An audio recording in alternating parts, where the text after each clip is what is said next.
দশম শ্রেণী ভৌতবিজ্ঞান দ্বিতীয় অধ্যায় গ্যাসের আচরণ। এই অধ্যায় থেকে এখন আমি একটু লেখচিত্র নিয়ে আলোচনা করব।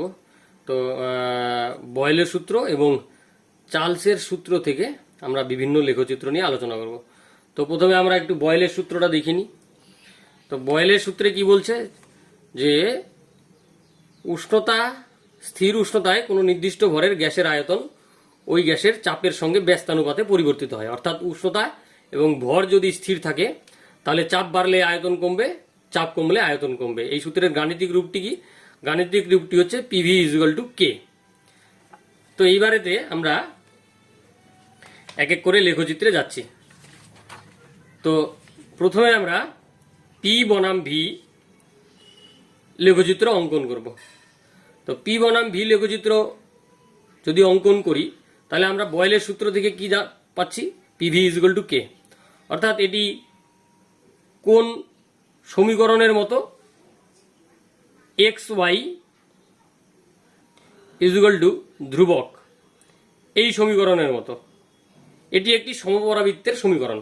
অর্থাৎ যদি আমরা পি কে ওয়াই অক্ষ এবং ভি কে এক্স অক্ষ, পি কে ওয়াই অক্ষ বরাবর এবং ভি কে এক্স অক্ষ বরাবর ধরে নিয়ে যদি লেখচিত্র অঙ্কন করি তাহলে আমরা এইরকম একটা সমপরাবৃত্তাকার লেখচিত্র পাবো, যদি ভর এবং উষ্ণতা স্থির থাকে, গ্যাসের ভর এবং উষ্ণতা যদি স্থির থাকে। তো এইরকম একটা লেখচিত্র আমরা অঙ্কন করব। লেখচিত্র অঙ্কন করার ক্ষেত্রে এই জায়গা আর এই জায়গায় একটু সাবধান থাকতে হবে, যাতে এই এই অংশটুকুন অনেকটা পর্যন্ত যেন এই ভি অক্ষের সঙ্গে সমান্তরাল না হয়, এবং এই বরাবরও অনেকটা পর্যন্ত যেন পি অক্ষের সঙ্গে সমান্তরাল না হয়। লেখচিত্রটিকে কিন্তু বারবার করে প্র্যাকটিস করে করতে হবে, না হলে কিন্তু ভুল হওয়ার সম্ভাবনা থাকবে, লেখচিত্রটি ভালো আসবে না। এবার আমরা 2 নাম্বার লেখচিত্র অঙ্কন করব, পিভি বনাম ভি। এবার আমরা যদি ওয়াই অক্ষ বরাবর পিভি এবং এক্স অক্ষ বরাবর ভি ধরে নিয়ে লেখচিত্র অঙ্কন করি তাহলে আমরা একটি সরল রেখা পাবো, আর সেই সরল রেখাটি ভি অক্ষের সমান্তরাল হবে। কেন? কারণ আমরা জানি পিভি ইজুয়াল টু ধ্রুবক, অর্থাৎ ভি এর মান যাই হোক না কেন পিভি এর মান কিন্তু কোনো রকম পরিবর্তন হবে না। পিভি এর মান এই যে বিন্দুতে ছিল এই বিন্দুতেই থাকবে, তাই সরল রেখাটি এই বরাবরই সমান্তরালভাবে চলতে থাকবে। ঠিক আছে? তাহলে উষ্ণতা এবং ভর স্থির রেখে যদি পিভি বনাম ভি লেখচিত্র অঙ্কন করা হয় তাহলে কিন্তু ভি অক্ষের সমান্তরাল হবে। এবার আমি একটা কথা বলে দিচ্ছি, সেটি হচ্ছে লেখচিত্র যখনই অঙ্কন করব তখন কিন্তু লেখচিত্রটি আঁকবার পর নিচে চিত্র লিখে পি বনাম ভি লেখচিত্র, পিভি বনাম পিভি বনাম ভি লেখচিত্র, অর্থাৎ যে লেখচিত্রটি আমরা অঙ্কন করব সেটি কিন্তু চিত্রের মধ্যে লিখে দিতে হবে। এইবারেতে যদি আমরা পিভি বনাম পি লেখচিত্র অঙ্কন করি, একইভাবে ওয়াই অক্ষ বরাবর পিভি এবং এক্স অক্ষ বরাবর পি ধরে নিয়ে যদি লেখচিত্র অঙ্কন করি তাহলে আমরা একটা সরল রেখা পাবো, যেটি পি অক্ষের সঙ্গে সমান্তরাল। কারণ পি এর মান বৃদ্ধি পেতে পেতে যাই হোক না কেন পিভি এর মান কিন্তু ধ্রুবক থাকবে, কারণ আমরা বয়েলের সূত্র থেকে জানি পিভি ইজুয়াল টু কে, অর্থাৎ ধ্রুবক। এইবার যদি আমরা পি বনাম 1/ভি লেখচিত্র অঙ্কন করি সেক্ষেত্রে পিভি ইজুয়াল টু কে সমীকরণটিকে একটু অন্যরূপে নিয়ে এসে তারপর এই লেখচিত্রটা অঙ্কন করলে ভালো করে বোঝা যাবে। কি? PV equal to K, P equal to K into 1/ভি। এবার এই সমীকরণটিকে আমরা Y equal to M X plus C সমীকরণের সঙ্গে যদি একটু তুলনা করি তাহলে দেখতে পাবো যে এটি একটি সরল রেখার সমীকরণ, যেখানে সি ওয়াই অক্ষের ছেদিতাংশ হচ্ছে 0, অর্থাৎ এটি মূলবিন্দুগামী সরল রেখার একটি সমীকরণ হবে। যখন আমরা ওয়াই অক্ষ বরাবর পি এবং এক্স অক্ষ বরাবর ভি 1/ভি ধরে নিয়ে যদি লেখচিত্র অঙ্কন করি তাহলে আমরা একটা মূলবিন্দুগামী সরল রেখার সমীকরণ পাবো। অবশ্যই গ্যাসের ভর এবং ওই গ্যাসের উষ্ণতা যদি স্থির থাকে তাহলে। আর এই লেখচিত্রের নতি হবে এই কে ধ্রুবক। ঠিক আছে? এইভাবে লেখচিত্র অঙ্কন করার পর আমরা নিচে চিত্র পি বনাম 1/ভি কিন্তু অবশ্যই লিখব। এইবারেতে যদি ভি বনাম 1/পি লেখচিত্র অঙ্কন করি তাহলে এই সমীকরণটাকে আমরা জাস্ট একটু উল্টো করে লিখব, এইখানে রাখবো ভি, এখানে 1/পি দিব।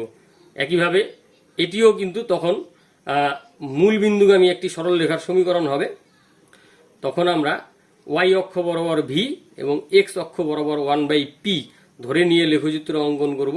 তাহলে আমরা একটা মূল বিন্দুগামী সরল রেখা পাবো, এখানে গ্যাসের ভর এবং উষ্ণতা স্থির থাকবে। তারপর আমরা লেখচিত্রটি অঙ্কন করার পর আমরা লিখে দিব চিত্র ভি বনাম 1/p। তো এইগুলো ছিল বয়েলের সূত্রের থেকে যে লেখচিত্রগুলো সেগুলো। এইবারে আমরা চার্লসের সূত্র থেকে কি কি লেখচিত্র হতে পারে সেটা আমরা একটু দেখব এখন। এবার আমরা প্রথমে চার্লস এর সূত্রের বিবৃতিটি দেখে নিচ্ছি একবার। সবাই জানি, তবুও আমরা একবার বই থেকে দেখে নিচ্ছি। কি বলেছে? বলেছে স্থির চাপে নির্দিষ্ট ভরের কোনো গ্যাসের আয়তন প্রতি 1 ডিগ্রি সেন্টিগ্রেড উষ্ণতা বৃদ্ধি বা হ্রাসের জন্য সংশ্লিষ্ট গ্যাসের 0 ডিগ্রি সি উষ্ণতায় যে আয়তন হয় যথাক্রমে তার 1/273 অংশ বৃদ্ধি বা হ্রাস পায়। অর্থাৎ যদি 0 ডিগ্রি সি থেকে 1 ডিগ্রি সি উষ্ণতা বৃদ্ধি করা হয়, তাহলে প্রাথমিক আয়তনের 1/273 অংশ বৃদ্ধি পাবে। আবার 0 ডিগ্রি সি থেকে যদি 1 ডিগ্রি সি হ্রাস করা হয়, তাহলে প্রাথমিক আয়তনের 1/273 অংশ হ্রাস পাবে। তা আমরা ধরে নিচ্ছি যে আমরা টি ডিগ্রি সি উষ্ণতা যদি বৃদ্ধি করি এবং 0 ডিগ্রি সি সেন্টিগ্রেড উষ্ণতায় আয়তন যদি V0 হয় আর টি ডিগ্রি সেন্টিগ্রেড উষ্ণতায় আয়তন যদি ভিটি হয়, তাহলে ভিটি আর V0 এর মধ্যে সম্পর্ক হচ্ছে VT equals to V0 into 1 plus T/273। এই হচ্ছে চার্লসের সূত্রের গাণিতিক রূপ। আর যদি একইভাবে উষ্ণতা টি ডিগ্রি সেন্টিগ্রেড হ্রাস করা হয়, তাহলে এই সমীকরণটি হবে VT equals to V0 into 1 minus T/273। এখানে কিন্তু এই টেম্পারেচারটা সেন্টিগ্রেড স্কেলে। এইবার যদি আমরা এখন লেখচিত্র অঙ্কন করি, যেমন আমরা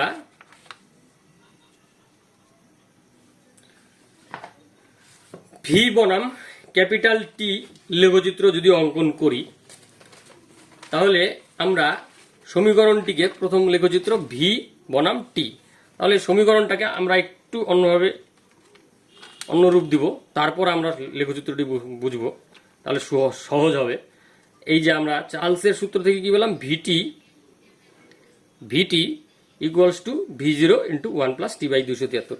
এইভাবে করে আমরা এখানে 273 লসাগু করলাম, তাহলে আসলো 273 প্লাস টি। এবার 273 প্লাস টি, এইটি হচ্ছে সেন্টিগ্রেড স্কেলের উষ্ণতা, এর সঙ্গে যদি 273 যোগ করা হয়, তাহলে আমরা কেলভিন স্কেলের উষ্ণতা পাবো। আর কেলভিন স্কেলের উষ্ণতাকে আমরা ক্যাপিটাল টি দিয়ে প্রকাশ করি। তাহলে 273 যোগ small T is equal to capital T. তাহলে আলটিমেটলি কি দাঁড়াচ্ছে, VT is equal to V0 by 273 into capital T. এই ভিটিকে আমরা ভিও বলতে পারি। তাহলে ভি ইজ ইকুয়াল টু এই ধ্রুবক into T, V0 by 273 into T. এটিকে আমরা y is equal to mx plus C, এই যে সরল রেখার সমীকরণের সঙ্গে যদি তুলনা করি, তাহলে এটি কিন্তু একটা সরল রেখার সমীকরণ, যেখানে সি অর্থাৎ ওয়াই অক্ষের ছেদিতাংশ হচ্ছে 0। তাহলে আমরা ওয়াই অক্ষ বরাবর ভি এবং এক্স অক্ষ বরাবর ক্যাপিটাল টি কেলভিন স্কেলে উষ্ণতা ধরে নিয়ে যদি লেখচিত্র অঙ্কন করি, তাহলে আমরা একটা মূলবিন্দুগামী সরল রেখা পাবো, যেটি হচ্ছে মূলবিন্দুগামী, যার ক্ষেত্রে প্রবণতা হচ্ছে V0 বাই 273। এবার আমরা লেখচিত্রটা দেখছি। এই যে এক্স অক্ষ বরাবর কেলভিন স্কেলের উষ্ণতা, ওয়াই অক্ষ বরাবর গ্যাসের আয়তন, চাপ স্থির, এবং তাহলে যদি আমরা যে লেখচিত্রটি পাবো সেটি হচ্ছে মূলবিন্দুগামী একটা সরল রেখা পাবো। ঠিক আছে, এরকমভাবে লেখচিত্রটা অঙ্কন করবো। নিচে চিত্র ভি বনাম টি লিখে দিব। এবার ভি বনাম টি লেখচিত্রের অনুরূপ লেখচিত্র হচ্ছে পি বনাম ক্যাপিটাল টি। পি বনাম ক্যাপিটাল টি যদি আঁকি, সেই লেখচিত্রটি কিন্তু একদম সেম টু সেম ভি বনাম টি এর মতোই হবে। তো এখানে ছিল চাপ স্থির, এখানে হচ্ছে আয়তন স্থির। এই লেখচিত্রটি আঁকবো, আঁকার পরে নিচে লিখবো চিত্র পি বনাম টি লেখচিত্র। এইবার যদি আমরা ভি বনাম স্মল টি লেখচিত্র অঙ্কন করি, তাহলে কেমন পাবো? তার আগে আমরা একটু সমীকরণটা আবার দেখে নিচ্ছি। কি সমীকরণটা? সেটা হচ্ছে যে আমরা পেলাম কি, VT is equal to V zero into 1 plus T by 273। এবার আমি ভি জিরো দিয়ে গুণ করে দিচ্ছি, VT equals to V zero plus V zero by 273 into T. তাহলে সমীকরণটাকে জাস্ট একটু সাজিয়ে নিচ্ছি, এই পার্টটাকে আমি আগে লিখছি আর ভি জিরোটাকে পরে লিখছি। VT equals to V zero by 273 into T plus V zero. এইটাকে যদি আমরা Y is equal to M X plus C সরল রেখার সমীকরণের সঙ্গে তুলনা করি, তাহলে এটি কিন্তু একটি সরল রেখার সমীকরণ, যেখানে আমরা ওয়াই ভিটিকে ওয়াই এর সঙ্গে তুলনা করব, টিকে এক্স এর সঙ্গে তুলনা করব, ভি জিরো বাই 273কে এম এর সঙ্গে তুলনা করব, আর ভি জিরোকে সি এর সঙ্গে তুলনা করব। তাহলে এইভাবে যদি আমরা ওয়াই অক্ষ বরাবর ভিটি বা ভি এবং এক্স অক্ষ বরাবর টি ধরে নিয়ে লেখচিত্র অঙ্কন করি, তাহলে আমরা একটা সরল রেখা পাবো, যেখানে ওই যে সরল রেখাটা ওয়াই অক্ষকে যে বিন্দুতে ছেদ করবে, অর্থাৎ ওয়াই অক্ষের ছেদিতাংশ অর্থাৎ ভি অক্ষের ছেদিতাংশ হবে ভি জিরো। এবার আমরা লেখচিত্রটাকে দেখে নিচ্ছি। এই হচ্ছে সেই লেখচিত্র, এটা যেখানে এই যে এই অক্ষ বরাবর আমরা ভি, এই অক্ষ বরাবর সেন্টিগ্রেড স্কেলে উষ্ণতা টি ধরে নিয়ে লেখচিত্র যদি অঙ্কন করি, তাহলে আমরা এই যে লেখচিত্রটি পাবো, এইটুকুন হচ্ছে সেই ভি অক্ষের ছেদিতাংশ ভি জিরো, আর এই যে সরল রেখা তার প্রবণতা হচ্ছে ভি জিরো বাই 273। এবার এই লেখচিত্রের ক্ষেত্রে আরেকটা জিনিস আমরা দেখতে পাবো, যদি এই সরল রেখাটাকে আমরা পিছন দিকে ধীরে ধীরে বর্ধিত করি, তাহলে আমাদের টেম্পারেচারের উষ্ণতার যে অক্ষ, সেই অক্ষের সঙ্গে এসে মিশে যাবে, যে বিন্দুতে সেই বিন্দুতে উষ্ণতা হবে -273 ডিগ্রি সি। কেন? কারণ এই বিন্দুতে হচ্ছে আয়তন শূন্য, আর আমরা জানি -273 ডিগ্রি সেন্টিগ্রেড উষ্ণতায় গ্যাসের আয়তন শূন্য হয়। এইভাবে করে লেখচিত্রের সাহায্যেও কিন্তু আমরা পরম শূন্য উষ্ণতার মান পেয়ে যেতে পারি। তো এইভাবে লেখচিত্রটি অঙ্কন করব। আমার এইখানে কোন ফোন দিয়ে দেখানোর দরকার নেই, হ্যাঁ আমরা ভি জিরোটা দেখাতে পারি, বা প্রবণতা equal to V zero by 273 লিখে দিতে পারি, না দিলেও হবে। এবার নিচে এরকম চিত্র ভি বনাম টি লেখচিত্র। একইভাবে যদি ক্যাপিটাল টি বনাম স্মল টি ডিগ্রি সি অর্থাৎ টেম্পারেচার সেন্টিগ্রেড স্কেলে উষ্ণতা লেখচিত্র অঙ্কন করি, তাহলে কিন্তু এই রেখার এই লেখচিত্রের অনুরূপ লেখচিত্র এটা হবে। এখন আমরা ভি বনাম এন, ভি হচ্ছে আয়তন আর এন হচ্ছে মোল সংখ্যা, এই যদি লেখচিত্র অঙ্কন করি তাহলে কেমন হবে? তো অ্যাভোগাড্রো প্রকল্প থেকে আমরা কি পাই? ভি প্রপোর্শনাল টু এন, এখানে এন হচ্ছে মোল সংখ্যা। তাহলে এবার ভি প্রপোর্শনাল টু চিহ্নটা উঠিয়ে দিচ্ছি, ইজুগাল টু একটা ধ্রুবক চলে আসলো, সমানুপাতিক ধ্রুবক কে এন। তাহলে এটাকে কিন্তু আমরা Y equal to M X plus C সমীকরণের সঙ্গে তুলনা করতে পারি, এবং এটি একটি সরল রেখার সমীকরণ, যেখানে ওয়াই অক্ষের ছেদিতাংশ শূন্য, অর্থাৎ মূল বিন্দুগামী সরল রেখার সমীকরণ। অর্থাৎ ওয়াই অক্ষকে ভি এবং এক্স অক্ষ বরাবর মোল সংখ্যা এন ধরে নিয়ে যদি লেখচিত্র অঙ্কন করি, তাহলে আমরা একটা মূল বিন্দুগামী সরল রেখা পাবো, যে সরল রেখার নতি হচ্ছে কে। তাহলে কেমন হবে সেই লেখচিত্র? সেই লেখচিত্র হচ্ছে এই যে, এটি হচ্ছে ভি বনাম এন লেখচিত্র। এই মূল বিন্দুগামী সরল রেখা এরকম করে আঁকার পর আমরা লিখে দিব নিচে চিত্র ভি বনাম এন লেখচিত্র। তো আরেকটা লেখচিত্র পি ভি স্কোয়ার বনাম ভি। তাহলে পি ভি স্কোয়ার বনাম ভি লেখচিত্র অঙ্কন করার জন্য আমরা বয়েলের সূত্রের সাহায্য নিব। বয়েলের সূত্রে কি বলেছে? বয়েলের সূত্রে বলল যে পিভি ইজ ইকুয়াল টু কে। তাহলে পিভি এই দুই দিকেই আমি ভি দিয়ে গুণ করে দিলাম, তাহলে আসলো PV square is equal to K V. এটা Y is equal to M X plus C সমীকরণের সঙ্গে যদি তুলনা করি, যেখানে এই ক্ষেত্রে সেটি হচ্ছে ওয়াই অক্ষের ছেদিতাংশ হচ্ছে শূন্য, অর্থাৎ মূল বিন্দুগামী সরল রেখা। তাহলে কি আমরা ওয়াই অক্ষ বরাবর পিভি স্কোয়ার এবং এক্স অক্ষ বরাবর ভি নিয়ে যদি লেখচিত্র অঙ্কন করি, তাহলে একটা মূল বিন্দুগামী সরল রেখা পাবো, সেটি হচ্ছে এই যে এমন পিভি স্কোয়ার ভি লেখচিত্র, এই যে মূল বিন্দুগামী সরল রেখার সমীকরণ পাচ্ছি। এবার লেখচিত্র অঙ্কন করার পর আমরা চিত্র পিভি স্কোয়ার বনাম ভি লেখচিত্র, ওয়াই অক্ষ বরাবর পিভি স্কোয়ার, এক্স অক্ষ বরাবর ভি। এইবার আমরা পিভি স্কোয়ার বনাম ভি লেখচিত্র অঙ্কন করব। তার জন্য আমরা বয়েলের সূত্রের আবার সাহায্য নিব। কি আমরা PV is equal to K, দুই দিকেই পি দিয়ে গুণ করলাম, তাহলে P square V is equal to K into P.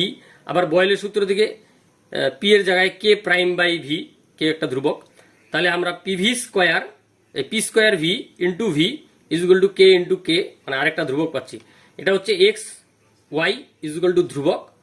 এই সমীকরণের সঙ্গে তুলনা করব এবং আমরা একটা সমপরাবৃত্ত লেখ পাবো। সেখানে কি এক্স অক্ষ ওয়াই অক্ষ বরাবর পি স্কোয়ার ভি এবং এক্স অক্ষ বরাবর ভি ধরে নিয়ে যদি লেখচিত্র অঙ্কন করি তাহলে আমরা একটা সমপরাবৃত্তাকার লেখচিত্র পাবো। সেই লেখচিত্রটি কেমন, সেটি হচ্ছে এই তো এরকম, ঠিক পি বনাম ভি লেখচিত্রটি যেমন ছিল একদম অনুরূপ লেখচিত্র। এই সমপরাবৃত্ত লেখচিত্রটি কিন্তু বারবার প্র্যাকটিস করতে হবে, নাহলে কিন্তু ভালো আসবে না, আঁকা বাঁকা হয়ে যাবে, দেখতে বাজে হবে। তো এই ছিল চার্লসের সূত্র এবং বয়েলের সূত্র থেকে বিভিন্ন রকমের লেখচিত্র। এগুলি কিন্তু ভালো করে পড়বে, মাধ্যমিক পরীক্ষায় কিন্তু বিভিন্ন সময় বিভিন্ন বছর প্রশ্ন এসেছে, অতএব এই জায়গাগুলো কিন্তু খুবই গুরুত্বপূর্ণ। তো আজকে এই পর্যন্তই, সবাই ভালো থাকবে, ধন্যবাদ।